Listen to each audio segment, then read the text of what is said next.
Welcome back नाजरीन programme में खुश आमदीद। मैं हूं मारिया। नाजरीन, बात करेंगे आज तर्जुमान पाक फौज ने कोर कमांडर पेशावर से मुतालिक सीनियर सियासतदानों के हालिया बयान को नामुनासिब करार दिया है। और तर्जुमान पाक फौज का ये बयान सामने है। वो ये कह रहे हैं कि सीनियर कौमी क़यादत से तवक्को है कि वो इदारे के खिलाफ मुतनाज़ बयानात से इज्तनाब करें। ये स्टेटमेंट देने की ज़रूरत क्यों पेश आई, इस पर बात करेंगे। और उसके साथ साथ उन्होंने ये भी फरमाया कि पेशावर एक अहम कोर है जिसकी क़यादत हमेशा प्रोफेशनल हाथों में सौंपी गई है। और उसके साथ साथ DGISPR साहब ने यह भी कहा कि सियासतदान मिल बैठकर इलेक्शन का फैसला कर सकते हैं। इलेक्शन के जो गूंज इस वक्त हम देख रहे हैं, कबल अज वक्त इंतखाबात होने जा रहे हैं, नहीं होने जा रहे, इस वक्त जो नून लीग की मौजूदा हुकूमत है क्या वो इस तरफ जाएगी नहीं जाएगी, क्योंकि पीपल्स पार्टी की कुछ कंडीशंस हैं। तो कबल अज वक्त इंतखाबात के हवाले से नून लीग, पाकिस्तान पीपल्स पार्टी, दोनों के दरमियान कुछ इख्तिलाफात है, उस पर बात करेंगे। और उसके साथ साथ क्यों पीपल्स पार्टी कबल अज वक्त इंतखाबात के खिलाफ है, क्यों वो इसको अवॉइड कर रहे हैं, क्योंकि इस वक्त नून लीग इस पे एग्री है, कहीं ना कहीं दूसरी पार्टीज एग्री हैं। पाकिस्तान तहरीक इंसाफ बहुत शिद्दत से चाह रही है अर्ली इंतखाबात, लेकिन पाकिस्तान पीपल्स पार्टी क्यों नहीं चाह रही, इस पे बात करेंगे। और उसके साथ साथ नाज़रीन हम बात करेंगे इमरान खान साहब के बयानिए के हवाले से। उनका बयानिया इस वक्त मौजूदा हुकूमत के लिए कितना दर्द सर बन चुका है और इसको वो कैसे डील करेंगे, क्योंकि नून लीग ने इस वक्त डिसाइड किया है कि वो भी जल्द से जुलूस करेंगे, पार्टी वर्कर्स कन्वेंशंस भी होंगे। सो वो क्या ये उसके जवाब में होगा या नहीं, उस पर बात करेंगे। और उसके साथ साथ नाज़रीन प्रोग्राम में हम बात करने जा रहे हैं FIA ने शहबाज शरीफ साहब और हमजा शहबाज शरीफ साहब के खिलाफ जो मनी लॉन्ड्रिंग का केस था उसकी पैरवी से दस्तबरदार होने का ऐलान किया है। तो उस पर भी बात करेंगे कि ये अचानक से ऐसा क्यों हुआ, इसके पीछे की क्या वजूहात है। और सदर आरिफ अलवी साहब ने चीफ जस्टिस साहब को खत भी लिखा और उन्होंने कहा है कि मुबैना बैरूनी साजिश की तहकीकात के लिए जुडिशल कमीशन बनाया जाए। सो इसमें क्या डिस्कशन हो सकती है, इसमें क्या चीजें डिस्कस होंगी, सो कैसे ये कमीशन लेके चल रहा होगा या बनता है नहीं बनता, इससे बात करेंगे। उसके साथ साथ नाज़रीन इस वक्त डूबती मईशत पे आज के प्रोग्राम में हम बात करेंगे, क्योंकि एक्सपेक्टेशंस थी नून लीग से, तमाम अवाम की या बाकी पॉलिटिकल पार्टीज की, या जिस तरह से नून लीग जिस बयानिए के साथ और PDM जिस बयानिए के साथ सामने आई थी, ये एक्सपेक्ट कर रहे थे हम कि जो मईशत होगी वो शायद दुरुस्त सिमत में जाए, लेकिन जो डॉलर है वो दूसरी सेंचुरी बनाने के करीब है। तो इस पे बात करेंगे कि ये जो पाकिस्तान स्टॉक मार्केट के अंदर मुसलसल बदतरीन मंदी है ये कब खत्म होगी। नाजरीन प्रोग्राम का आगाज करती हूँ, मेरे साथ स्टूडियोज में मौजूद है सहाफ़ी तर्जुमा कार अदील।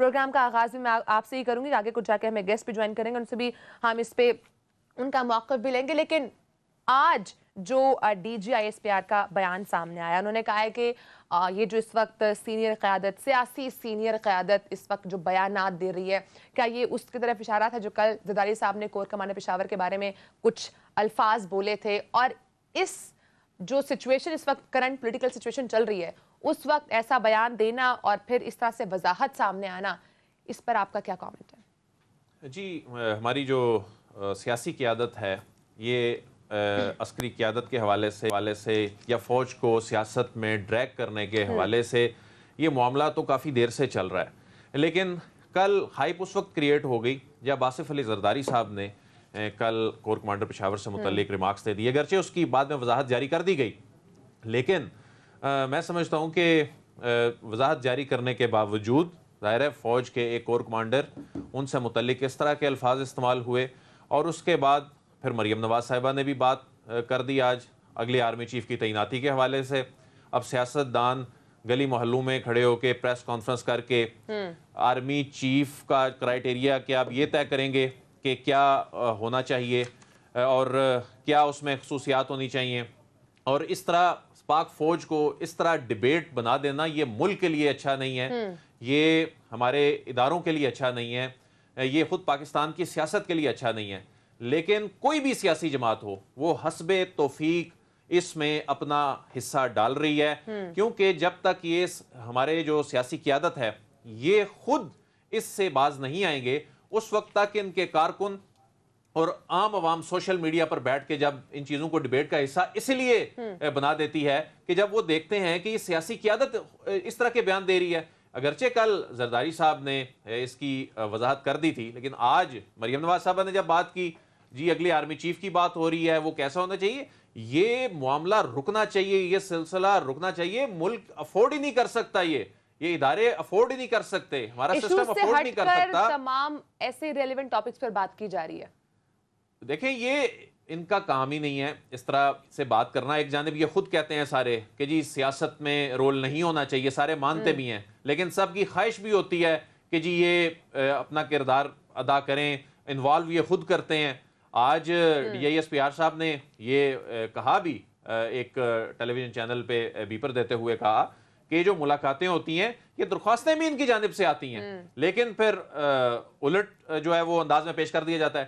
میں تو حیران ہوں کہ D G I S I کے جو دورے کے حوالے سے جس طرح سے ایک دو سیاسی جماعتوں کے لوگوں نے بات کرنی شروع کر دی ہے, یہ حیران کن ہے. یہ دورے ہمیشہ ملکی مفاد میں ہوتے ہیں, یہ دورے ملک کے لیے ہوتے ہیں, اور جس طرح سے اس دورے پر کمنٹری شروع کر دی گئی ہے, تو پھر جب سیاستدان اس طرح کریں گے تو پھر ان کے جو کارکن ہیں وہ بھی اپنی لیڈرشپ کو دیکھتے ہوئے یہ کریں گے. یہ بند ہونا چاہیے سلسلہ. ہمارے ساتھ اور اس کے لیے پاکستان پیپلز پارٹی کے رہنما اور صوبائی وزیر سندھ تیمور تالپور صاحب ناظرین موجود ہیں. سر بہت شکریہ ہم کو ٹائم دیا. سر کہیے گا آج جو بیان سامنے آیا ہے ترجمان پاک فوج کا, انہوں نے کہا ہے کہ سینئر قومی قائدوں سے توقع ہے کہ وہ ادارے کے خلاف جو بیانات ہیں اس سے پرہیز کریں. انہوں نے کہا ہے کہ جو حالیہ بیان سامنے آیا غالباً زرداری صاحب کا, اس کو انہوں نے کہا ہے نامناسب قرار دیا ہے. آپ کیا سمجھتے ہیں کہ آپ کی جو پولیٹیکل سینئر قیادت ہے وہ اس طرح سے اداروں کو اس طرح کانورسیشن میں ڈریگ کریں گے تو it would be not be good for country? بالکل آپ نے درست فرمایا, کیونکہ یہ بات پریزیڈنٹ زرداری صاحب نے بڑے ایک لائٹر نوٹ پہ کہی تھی, اور میں سمجھتا ہوں کہ اس کی تردید بھی آ گئی اسی وقت. کچھ ہی لمحوں میں آپ نے اس کی تردید پارٹی سپوکس پرسن کی طرف سے بھی آ گئی اور زرداری صاحب خود ان کی طرف سے بھی آ گئی. تو آپ نے دیکھا ہے پاکستان پیپلز پارٹی کا جو بیک گراؤنڈ رہا ہے, جو ہمارا ٹریک ریکارڈ رہا ہے, ہم نے ہمیشہ یہی کوشش کی ہے کہ ہم اداروں کی رسپیکٹ کریں, اداروں کے ساتھ چلیں, اور بارے میں بات نہیں کر رہا میں. اگر پارٹی پالیسی کے علاوہ بات کروں تو میرے خیال سے جن کے بارے میں جو بات ہوئی ان کا کچھ کردار سیاسی گہما گہمی میں بڑا ایکٹیو رہا تھا, پر ہم نے جیسے کہ کہا ہے, ہم نے نہ ہی پہلے کبھی اداروں کے خلاف کوئی ایسی بات کی ہے اور نہ ہی انشاءاللہ تعالیٰ آپ کبھی ایسی کوئی بات سنیں گے. ٹھیک ہے. تالپور صاحب یہ بتائیے گا کہ اس وقت جو قبل از وقت انتخابات کے معاملے پہ بات ہو رہی ہے, ایسا تاثر جا رہا ہے کہ پاکستان پیپلز پارٹی ہی صرف حکومتی اتحاد میں سب سے زیادہ اس کی مخالف ہے. کل زرداری صاحب نے بار بار اصلاحات پہ زور دیا, ٹھیک ہے اصلاحات ضرور ہونی چاہیے, لیکن نون لیگ نے تو اب قبل از وقت انتخابات کی بات کرنی شروع کر دی ہے, بڑے واضح انداز میں کہنا شروع کر دیا. مریم صاحبہ اس پہ بڑے واضح انداز میں بات کر رہی ہیں, لیکن بلاول صاحب کا بھی آج سٹیٹمنٹ آیا فلور آف دی ہاؤس پہ, انہوں نے بات کی. آپ کیا سمجھتے ہیں کہ واقعی پیپلز پارٹی جو ہے وہ اس کی سب سے بڑی مخالف ہے حکومت میں قبل از وقت انتخابات میں؟ نہیں, بالکل بھی نہیں, ہم بالکل بھی اس کے مخالف نہیں ہیں, پر میں سمجھتا ہوں کہ ہمارے کندھوں پر بہت سیریس رسپانسبلٹیز ہیں. ہم نے جن حالات میں پاکستان کی حکومت سمیٹی ہے, آپ کو پتہ ہے اکنامک حالات کیا ہیں, آپ کو پتہ ہے معیشت کہاں پہنچا دی ہے عمران نیازی نے اور اس کی فرا Gogi and crime master company نے. تو میرے خیال سے ارلی الیکشن امپورٹنٹ ہوں گے, پر اس سے زیادہ امپورٹنٹ ہے کہ ہم ملک کو واپس اسٹیبلٹی کی طرف لائیں. جو ڈالر اوپر چلتا جا رہا ہے اس کو نیچے لائیں, فیول پرائسز کو کنٹرول کریں, بیسک جو ہیومن نیسیسٹیز ہوتی ہیں ان سب کی جو ہے پرائسز نیچے ہیں. تو ان سب چیزوں کے لیے میں تو نہیں سمجھتا کہ اتنا جلدی سب کچھ ہو رہا ہے.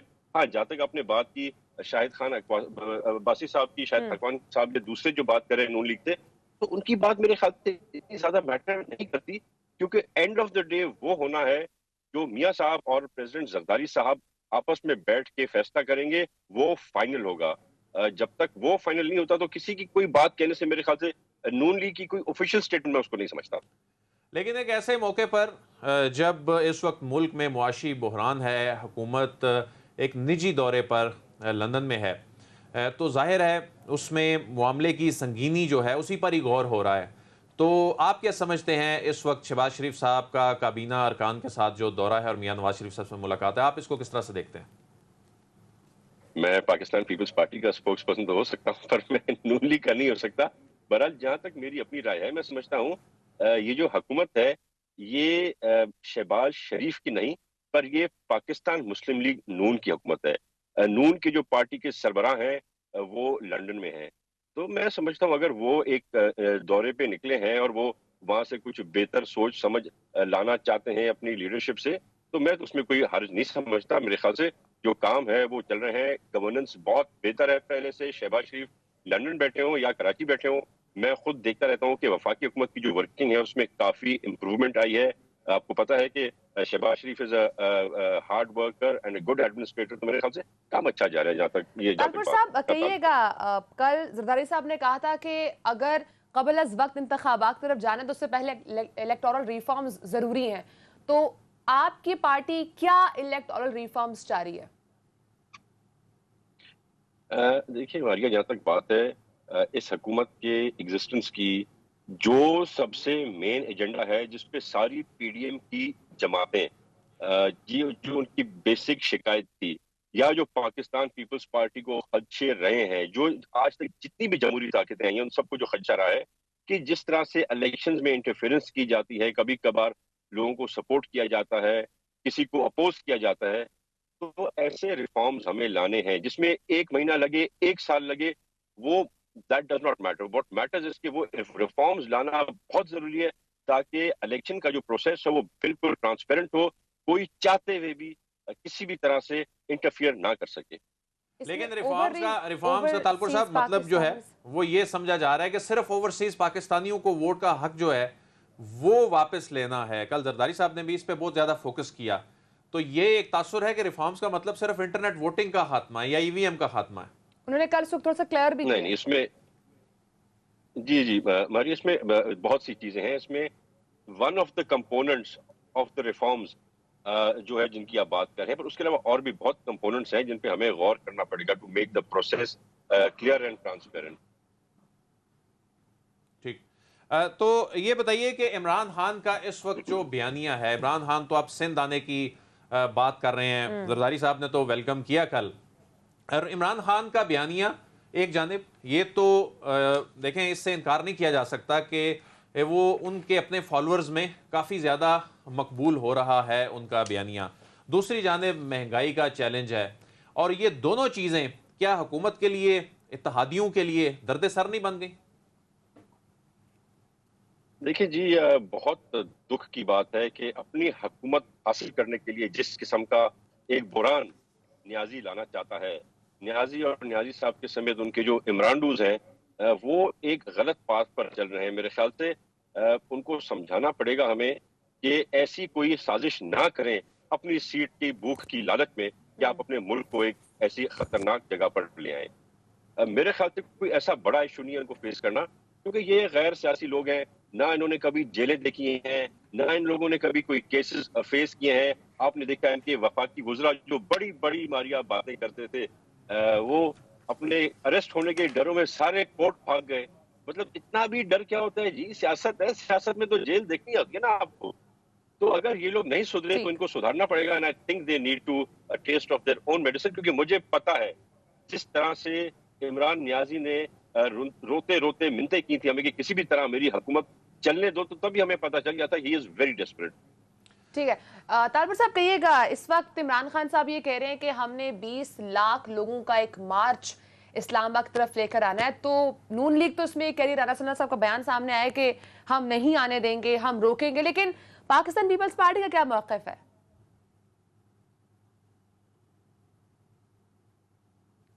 طالپور صاحب آپ کو میری آواز اگر آ رہی ہے تو طالپور صاحب کے ساتھ ہمارا کنیکشن ناظرین اس وقت اینڈ ہو چکا ہے۔ آپ کی طرف آؤں گی، آپ کیا سمجھتے ہیں اس وقت جو عمران خان صاحب بیانیہ لے کر آ رہے ہیں، اور خاص کر جو وہ بات کر رہے ہیں کہ 20 لاکھ لوگ ہم اسلام آباد لے کر آئیں گے، نون لیگ کی جماعت کا یہ بیانیہ سامنے آیا، یا خاص کر اگر میں رانا صلی اللہ صاحب کی بات کروں تو وہ یہ کہہ رہے ہیں کہ ہم نہیں آنے دیں گے 20 لاکھ لوگوں کو، تو یہ کیا جائز ہے، نہیں ہے؟ کیونکہ پاکستان تحریک انصاف تو بابا یہ کہہ رہے ہیں کہ ہم نے آپ لوگوں کو ہر دفعہ مارچ کرنے کی اجازت دی ہے اپنی حکومت میں۔ دیکھیں 20 لاکھ لوگ تو خیر اسلام آباد میں 1 لاکھ بندہ بھی آ جائے تو اسلام آباد بند ہو جاتا ہے، یہ بھی بہت بڑی کامیابی ہوتی ہے کہ کچھ اگر آپ sorry to cut you off, میں اگر ناظرین آپ کے لیے چلوا دوں یہ سارٹ جس میں رانا صلی اللہ صاحب فرما رہے ہیں تو آپ سن لیں، پھر سے بات کرتے ہیں۔ یہ 20,000 بھی نہیں لا سکتا. 20 لاکھ تو بہت دور کی بات ہے. یہ 20,000 نہیں لا سکتا. اور اگر میں چاہوں گا تو یہ 20 بھی نہیں آئیں گے. لیکن معاملہ یہ ہے کہ پالیسی تو آخر گورنمنٹ بنائے گی نا. میں نے تو اس کو امپلیمنٹ کرنا ہے. میں کو اپنے طور پہ تو کوئی سختی یا نرمی نہیں کر سکتا. جو کیبنٹ فیصلہ کرے گی, جو تمام اتحادی گورنمنٹ فیصلہ کرے گی, اس کو انشاءاللہ تعالی امپلیمنٹ کروائیں گے. اور اگر انہوں نے یہ فیصلہ کیا کہ اس کو روکنا ہے تو یہ 20 آدمی بھی لے کے آئے گا. عدیل بہرحال یہ تو الگ کویشچن ہے کہ عمران خان صاحب کتنے لوگ اسلام آباد لے کر آ سکتے ہیں. تالپور صاحب ناظرین ہمارے ساتھ موجود ہیں. سر آپ کو میری آواز آ رہی ہے؟ سر آپ مجھے سن پا رہے ہیں؟ تالپور صاحب جی سر کہیے گا. میں آپ سے موقف جاننا چاہتے بھی. ہم نے رانا ثناء اللہ صاحب کا بیان بھی چلوایا جس میں وہ کہہ رہے ہیں کہ 20 لاکھ تو کیا 20,000 بھی نہیں لائے جا سکتے, لیکن اگر میں چاہوں تو یہ 20 لوگ بھی نہ آئیں. یہ تو نون لیگ کا موقف ہو گیا. پاکستان پیپلز پارٹی کا کیا موقف ہے؟ کیا آپ لوگ اس حق میں ہیں کہ عمران خان صاحب یا پاکستان تحریک انصاف لانگ مارچ لے کر اسلام آباد آئیں؟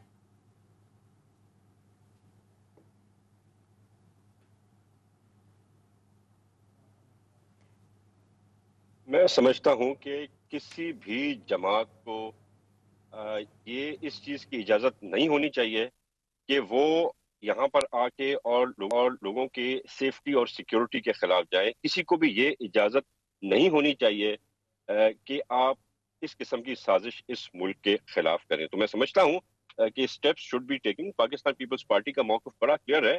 ہم نے کبھی بھی وکٹمائزیشن کو سپورٹ نہیں کیا, پر میرے خیال سے جب بات آئے گی سیکیورٹی کی اور ہمارے کیپٹل کی, پاکستان کے مین کیپٹل کی, تو ان کو کچھ نہ کچھ یہ گارنٹیز لینی پڑیں گی نیازی اور اس کے ٹولے سے کہ کوئی ایسی حرکت نہ ہو جس میں کہیں کسی کو بھی کوئی خطرہ ہو یا ہمارے کوئی کسی ایسٹ کو کوئی نقصان ہو سکے. اچھا سر, کراچی کی سیاست پہ, سندھ کی سیاست پہ بات کر لیتے ہیں. تو اب ایم کیو ایم کو سندھ حکومت میں شمولیت کی باقاعدہ دعوت دے دی گئی ہے. تو کون کون سی جو وزارتیں ہیں ان کو آفر کی جا رہی ہیں؟ دیکھیں جی, ایسی نہ ہی کوئی آفر ہوئی ہے. اور جہاں تک بات ہے ہماری چارٹر کی جو ہم نے ان کے ساتھ سائن کیا ہے, اس چارٹر میں جتنی بھی چیزیں تھیں, جتنی بھی باتیں ہیں, ان سب پر لیٹر اینڈ اسپرٹ میں ہم کام کر رہے ہیں. جو ان کی ڈیمانڈز تھیں یا جو ان کو چینجز چاہیے تھیں لوکل گورنمنٹ ایکٹ میں, اس کا ڈرافٹ انہوں نے ہمارے پاس جمع کرا دیا ہے اور ہم اس پہ ورکنگ کر رہے ہیں. کچھ چیزوں پہ ہم ایگریڈ ہیں, کچھ چیزوں پہ ہو سکتا ہے ہم پھر سے بیٹھ کے ان کے ساتھ بات کریں. جہاں تک بات ہے گورنرشپ کی, تو میں سمجھتا ہوں گورنر کا جو کینڈیڈیٹ آئے گا وہ ایم کیو ایم کی اور پیپلز پارٹی کی مشاورت سے آئے گا. پر میرے خیال سے ابھی تک ایسی کوئی ڈیولپمنٹ نہیں ہوئی, نہ ہی کوئی ایسی بات کوئی ایگریمنٹ ہوئی ہے جس میں ہم کوئی وزارتیں کسی کو دے رہے ہوں. زرداری صاحب دعوت تو دی ہے, تو کیا وزارتیں بھی دیں گے ایم کیو ایم کو؟ بہتر گورننس کے لیے شاید آگے جا کے ان کو کوئی ایسی آفر دے, پر ابھی تک ایسی کوئی بات نہیں ہے. ٹھیک ہے, بہت بہت شکریہ صوبائی وزیر سندھ تیمور تالپور صاحب. ناظرین ہمارے ساتھ موجود تھے, ٹائم دیا آپ نے. عدیل یہیں سے میں آپ کی طرف آؤں گی. جو ہم ان سر کے جوائن کرنے سے پہلے ہم بات کر رہے تھے, لیکن یہاں پہ بریک کا ٹائم ہے ناظرین. بریک کے بعد یہیں سے آگے سے کنٹینیو کریں گے کہ اس وقت جو پولیٹیکل سچویشن چل رہی ہے اس کے ساتھ ساتھ جو اس وقت عدالتوں میں سچویشن چل رہی ہیں. ایف آئی اے نے جو حمزہ شہباز اور شہباز شریف صاحب کی منی لانڈرنگ کیس کی پیروی سے دستبرداری کا اعلان کیا, تو اس پہ بات کریں گے. بریک کے بعد ساتھ ہی رہے گا.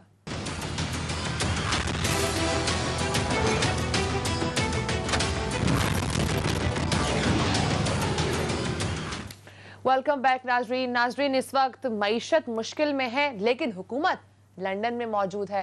ناظرین اسی سچویشن میں بات کرنے کے لیے ہمارے ساتھ ماہر معاشیات فروخ سلیم صاحب موجود ہیں. بہت شکریہ, آپ نے پروگرام کو ٹائم دیا.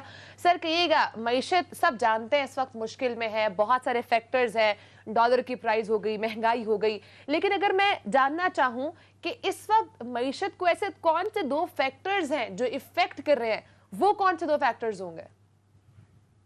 ایک بہت ہی بنیادی فیکٹر جو ہے جو ہم عموماً بھول جاتے ہیں, وہ ہے کہ معیشت اور سیاست کا ایک بڑا گہرا قسم کا تعلق ہے, ایک گہرا گٹھ جوڑ ہے.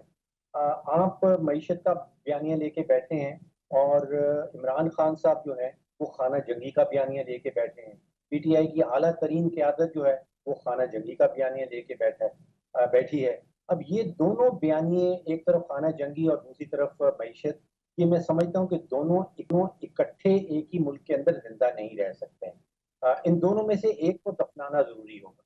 या तो जो बयानिया है खाना जंगी का, उसको किस तरह दफना दिया जाए, और या फिर मईशत वाले बयानियों को दफना दिया जाए। तो सबसे बुनियादी जो फैक्टर है वो तो है कि अगर सियासी अदम इस्तेहकाम रहेगा तो आपकी मईशत जो है या हमारी मईशत जो है वो सीधी सिमत में नहीं निकल पाएगी। तो सबसे बड़ा इशू तो यही है। अब हुकूमत का जो इस वक्त सबसे बड़ा चैलेंज है वो फॉरेन एक्सचेंज रिजर्व्स के हवाले से है। स्टेट बैंक हमें बताता है कि उसके पास कोई 10.4 अरब डॉलर बचे हैं, और वो तकरीबन आप समझिए 6 या 7 हफ्तों से ज्यादा की जो इम्पोर्ट है उसको कवर नहीं करते। तो बड़े कम दुनिया के मुल्क ऐसे हैं कि जिनके पास सिर्फ 5-6 हफ्ते की इम्पोर्ट का कवरेज रह गया हो। अवाम के हवाले से जो सबसे बड़ा इशू है वो महंगाई का है। तो दो बड़े बुनियादी इश्यूज हैं हुकूमत के लिए, फॉरेन एक्सचेंज रिजर्व्स का, और अवाम के लिए महंगाई। फारूक साहब, ये जो कहा जा रहा है कि दुनिया भर में दीगर करेंसीज के मुकाबले में डॉलर वैसे ही तगड़ा होता जा रहा है और दुनिया भर की जो मार्केट्स हैं वो क्रैश कर रही हैं, क्या एक ये फैक्टर भी है पाकिस्तान में डॉलर जो है वो मजबूत होता जा रहा है, डबल सेंचुरी करने के करीब है और स्टॉक मार्केट मुसलसल क्रैश कर रही है, या हमारी जो गैर यकीनी सूरत हाल है ये इसको अफेक्ट कर रही है? जी, मेरा ख्याल है कि आपने अपने सवाल में आगे जवाब भी उसमें रख दिया है। तो अगर हम तफरीक कर लें, एक तो है रुपये और डॉलर की पैरिटी, और दूसरी है स्टॉक मार्केट। देखिए, दुनिया भर की जो स्टॉक मार्केट्स हैं वो हम कहते हैं कि उनकी इनवर्स रिलेशनशिप होती है, यानी कि उनका उल्टा ताल्लुक होता है शरह सूद के साथ। जब शरह सूद बढ़ने लगती है तो मार्केट्स गिरने लगती हैं, और ये ना सिर्फ पाकिस्तान में होता है, ये दुनिया भर में होता है। पाकिस्तान में हमने देखा कि स्टेट बैंक ने जो है वो शरह सूद बढ़ाई है। अमेरिका का फेडरल रिजर्व जो है वो भी शरह सूद बढ़ा रहा है। तो क्योंकि शरह सूद बढ़ाई जा रही है, पाकिस्तानी मार्केट भी गिरी है, अमेरिका की मार्केट भी गिरी है, टोक्यो में मार्केट गिरी है, हांगकांग में मार्केट गिरी है, हमारी नेबरहुड में बॉम्बे में मार्केट गिरी है। तो जो स्टॉक मार्केट्स गिर रही हैं पाकिस्तान में, वो पार्शली तो वजह ये है क्योंकि शरह सूद बढ़ रही है, तो सरमायाकार जो है वो अपने पैसे स्टॉक मार्केट से निकाल रहे हैं। जो रुपये डॉलर की आपने बात की, एक सच ये जरूर है कि डॉलर मजबूत हो रहा है दुनिया भर की करेंसीज के सामने, लेकिन हमारे यहाँ कोई ज्यादा बुरा हाल है। और वो फिर जो आपने गैर यकीनी की फजा की बात की, उसका एक बड़ा मेजर रोल है।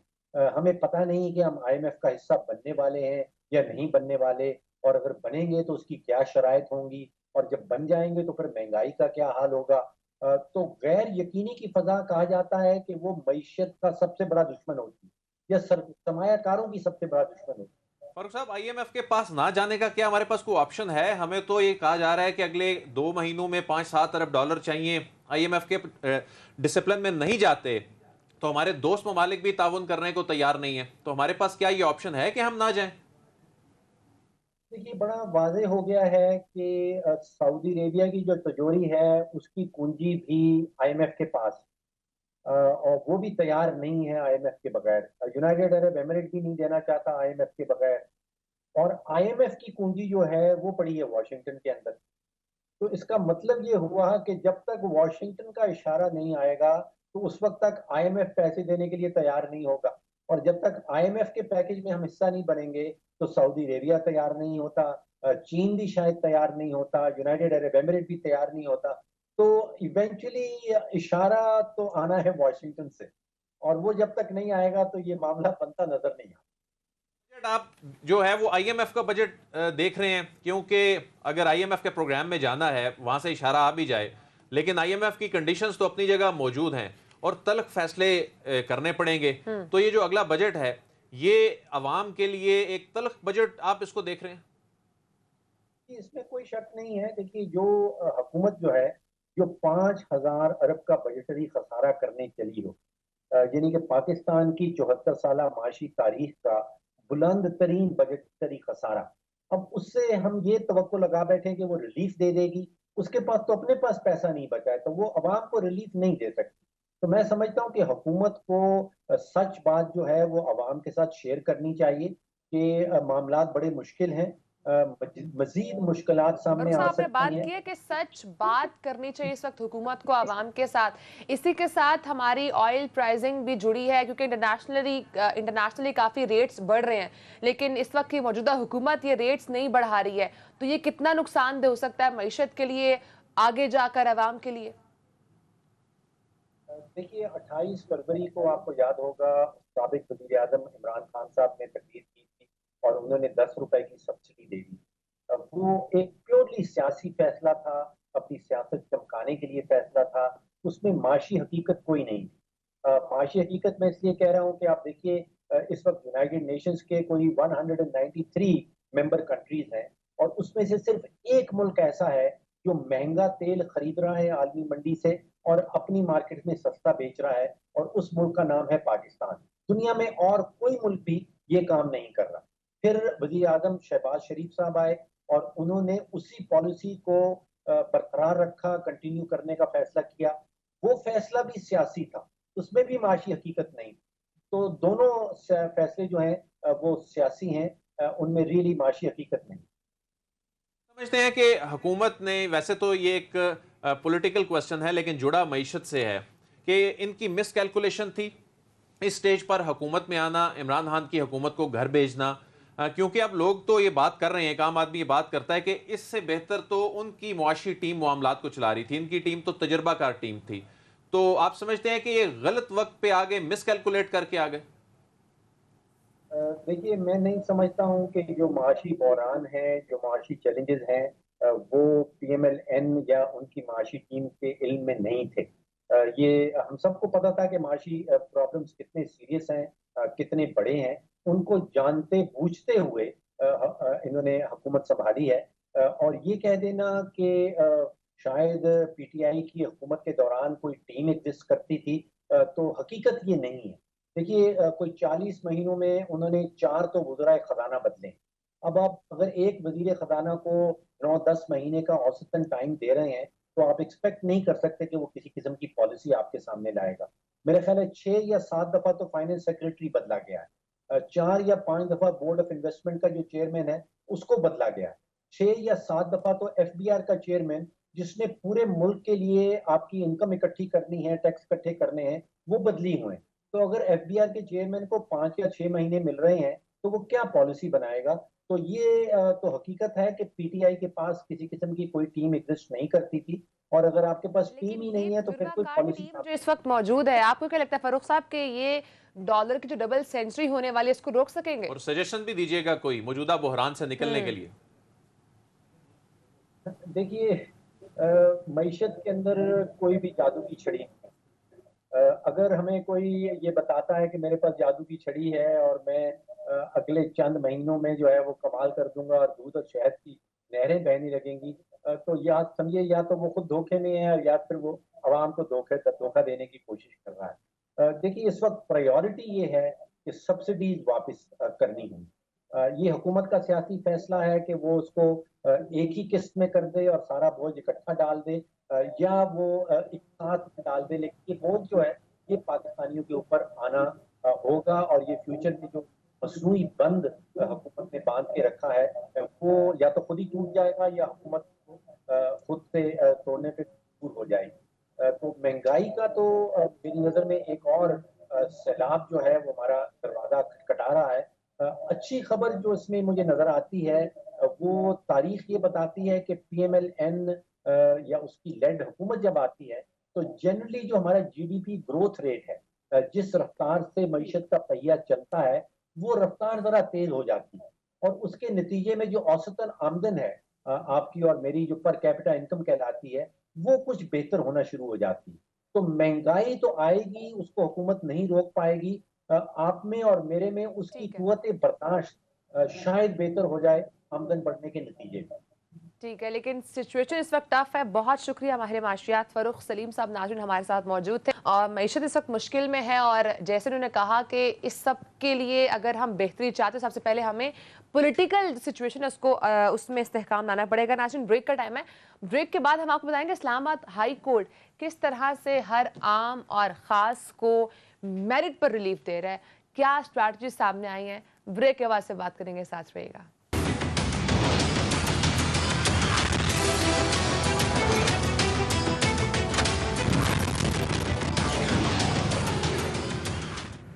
वेलकम बैक नाज़रीन, आज जो chief justice Islamabad high court justice Athar Mirza साहब ने मुख्तलिफ अहकामात दिए हैं, जिसमें से उनका ये कहना था कि सियासी तनाज़ात के लिए मज़हब का जो कार्ड इस्तेमाल किया जाता है वो दुरुस्त नहीं है। इसके साथ साथ एक हुक्म उन्होंने और भी दिया, उन्होंने कहा है कि पुलिस को उन्होंने हुक्म जारी किया है कि मस्जिद नबी वाक़े पर मुकदमा दर्ज ना किए जाएँ, और एक और जो हुक्म उनकी तरफ सामने आया है कि जो FIA है वो सहाफ़ी के ख़िलाफ़ कार्रवाई से कबल उसके इदारे या PFUJ को आगाह करे। तो अदील, आप क्या समझते हैं आज जो मुख्तलिफ अहकामात चीफ जस्टिस की तरफ से सामने आए हैं, ये कितने इंपॉर्टेंट हैं, और उसके साथ साथ किस तरह से चीफ जस्टिस अतर मिर्ज़ा इस वक्त ढाल बन चुके हैं जितनी भी गैर कानूनी कार्रवाइयाँ होती हैं या जो भी फोर्सफुली चीज़ें होती हैं उसके हवाले से? देखिए, जस्टिस अतर मिर्ज़ा साहब वो काम कर रहे हैं जो एक जज को, एक अदालत को करना है, जिसने आइन की अमलदारी यकीनी बनानी है। आइन में चीज़ें लिखी तो हैं इंसानी हकूक़ के तहफ़्फ़ुज़ के हवाले से, आज़ादी इज़हार के हवाले से, लेकिन अनफॉर्चुनेटली पाकिस्तान में इसकी इन्फोर्समेंट नहीं होती आई। ये इन्फोर्समेंट अब जनाब जस्टिस अतर मिर्ज़ा की अदालत के ज़रिए हो रही है, तो लोगों को शुरू में अजीब लगा। और इससे पहले जब पाकिस्तान तहरीक इंसाफ हुकूमत में थी, जो इस वक्त हुकूमत की जमातें हैं, ये अपोजिशन में थी, और उस वक्त अपोजिशन की जमातों को रिलीफ मिलता था तो तनकीद की जाती थी, तरह तरह के इल्ज़ामात लगाने की कोशिश की जाती थी। लेकिन आज वक्त गुजरने के साथ ये चीज़ें साबित हो गई हैं कि जनाब जस्टिस अतर मिर्ज़ा साहब के जो इंसाफ की फरामी के मायारात हैं वो सब के लिए बराबर हैं। तो अब वो लोग जो तनकीद किया करते थे, मैं समझता हूँ कि अब वो लोग शर्मिंदा हैं। जो लोग उंगलियां उठाया करते थे, जो लोग बेबुनियाद तनकीद किया करते थे, आज उन सब के मुंह बंद हो गए। उसकी रीज़न है कि आज ये देखें कि जो गैर कानूनी कार्रवाइयाँ हैं, जो सहाफ़ियों को हरासा करने के केसेस हैं, और जो सोशल मीडिया एक्टिविस्ट को हरासा करने के जो इल्ज़ामात सामने आ रहे हैं, और तो और जो सियासी क़यादत है जो चंद दिन पहले तक हुकूमत में थी अब अपोजिशन में है, इन्हीं हुकूमत में मौजूद लोगों की जानिब से बहुत से लोगों की जानिब से अजीबोगरीब बातें की जाती थी। अब वो तमाम लोगों को रिलीफ मिल रहा है, और वो तमाम लोगों को रिलीफ, अच्छा फिर इल्ज़ामात क्या लगे कि जी जस्टिस अतर मिर्ज़ा साहब या इस्लामाबाद हाई कोर्ट को छुट्टी के दिन या रात के वक्त अदालत खुलना, तो पाकिस्तान तहरीक इंसाफ को भी छुट्टी के दिन रिलीफ मिला है। और ये कोई मामूली बात नहीं थी। जब फैसल चौधरी ईद की छुट्टियों में जब फैसल चौधरी पेश हुए, ईद की छुट्टियों में, ईद से कबल अदालत लगी और ये जो रिलीफ दिया गया, ये उनके सांस में सांस आया, उन्होंने सुख का सांस लिया कि ये उनको गिरफ्तारियां नजर आ रही थी। और ये इस वक्त की जो सबसे बड़ी जरूरत थी, इस वक्त पाकिस्तानी सोसाइटी में जिस चीज को सबसे ज्यादा एड्रेस करने की जरूरत थी, जनाब जस्टिस अतर मिर्ज़ा साहब ने बड़ी अहम बात की है कि सियासी तनाज़ात के लिए मजहब का इस्तेमाल दुरुस्त नहीं है। और उन्होंने ये जो पुलिस को मस्जिद नबी वाक़यात पर मुकदमात दर्ज ना करने का हुक्म दिया, तो इस वक्त ये पाकिस्तान तहरीक इंसाफ के लिए बहुत बड़ा रिलीफ है। अब वो अपोजिशन में है, उनको रिलीफ मिल रहा है। तो जो कमजोर आवाज है, जो कमजोर आवाज है, जो ताकतवर नहीं है, अब वो तमाम लोग रुजू करते नजर आ रहे हैं इस्लामाबाद हाई कोर्ट से। और इंतकामी कार्रवाइयों के जो इल्जामात थे, वो उन इंतकामी कार्रवाइयों को बहुत बड़ा धचका लगा। इंतकामी कार्रवाई का वर्ड अदील हम बहुत ज़्यादा अपने पॉलिटिकल कल्चर में सुनते हैं। जो पार्टी हुकूमत में होती है, चाहे वो ऑपोजिशन में जाती है, तो ये हम वर्ड बहुत ज़्यादा सुनते हैं। इसको किस तरह से आज हम कहें कि एक डिफरेंस ऑफ ओपिनियन अदालत के सामने आया, तो एक डिफरेंट पिक्चर मिली होगी कि ये इस तरह से हर बार नहीं होता। देखें, हमारी सियासी क़यादत ने तो वक्त से कुछ भी नहीं सीखा। ये अपोजिशन में रह के बातें करते हैं कि इंतकामी कार्रवाइयाँ नहीं होनी चाहिए, लेकिन जो भी हुकूमत में आता है वो अपने सियासी हरीफों को तंग करने के लिए कानून का जो इस्तेमाल किया जाता है, बल्कि अपने इख्तियारात का गैर कानूनी इस्तेमाल किया जाता है। ऐसे वक्त में मैं समझता हूं कि जनाब जस्टिस अतर मिर्ज़ा साहब की अदालत का इन तमाम गैर कानूनी कामों में ये ढाल बन जाना इन कार्रवाइयों के खिलाफ, ये बहुत बड़ा रिलीफ है। ये अपोजिशन के लिए भी बहुत बड़ा रिलीफ है। जो आवाज़ें हैं सोशल मीडिया के ऊपर, जो सहाफ़ी हैं, इस वक्त देखें पाकिस्तान में किसी सहाफ़ी को कोई मसला होता है تو وہ اسلام آباد ہائی کورٹ کی جانب دیکھتا ہے. یہ ایک بنیادی حقوق کا معاملہ ہے, فنڈامنٹل رائٹ ہے. یہ آزادی صحافت, آزادی اظہار کہہ دینا بہت آسان ہے, لیکن اس کو پروٹیکٹ کرنا بہت مشکل کام ہے. دیکھیں جسٹس اطہر من اللہ صاحب وہ جج ہیں, وہ جسٹس صاحب ہیں جو توہین عدالت کے معاملے پر, جو ان پر بھی لوگ تنقید کرتے رہے ہیں, نہیں کاروائی کرتے تھے. اور ایک ابھی جو ایک مشہور زمانہ کیس شروع ہوا, اس میں بھی انہوں نے مجبوری میں, کیونکہ وہ تمام ایک انسٹیٹیوشن کے اوپر اٹیک جو تھا, لیکن اس کے باوجود اس میں بھی عدالت نے گریز کا مظاہرہ کیا, توہین عدالت میں آگے اس طرح سے نہیں لے کر گئے. تو یہ بہت بڑی بات ہے. یہ کہہ دینا آئین کی عملداری, یہ بنیادی حقوق کا تحفظ, یہ بڑی آسان باتیں ہیں, یہ سرخیوں میں لگ جاتی ہیں, لیکن اس کو جو نافذ کر رہے ہیں, سمجھتا ہوں کہ جس انداز میں جناب جسٹس اطہر من اللہ صاحب کر رہے ہیں, یہ قابل ستائش ہے, اور ہر عام اور خاص کو جس طرح سے اسلام آباد ہائی کورٹ کی طرف سے ریلیف ملے گا یا مل رہا ہے, یہ بھی اٹس این امیزنگ تھنگ. ناظرین ٹائم ختم ہو چکا ہے, انشاءاللہ آپ سے اگلے ہفتے ملاقات ہوگی. اپنا بہت سارا خیال رکھیے گا. اللہ حافظ.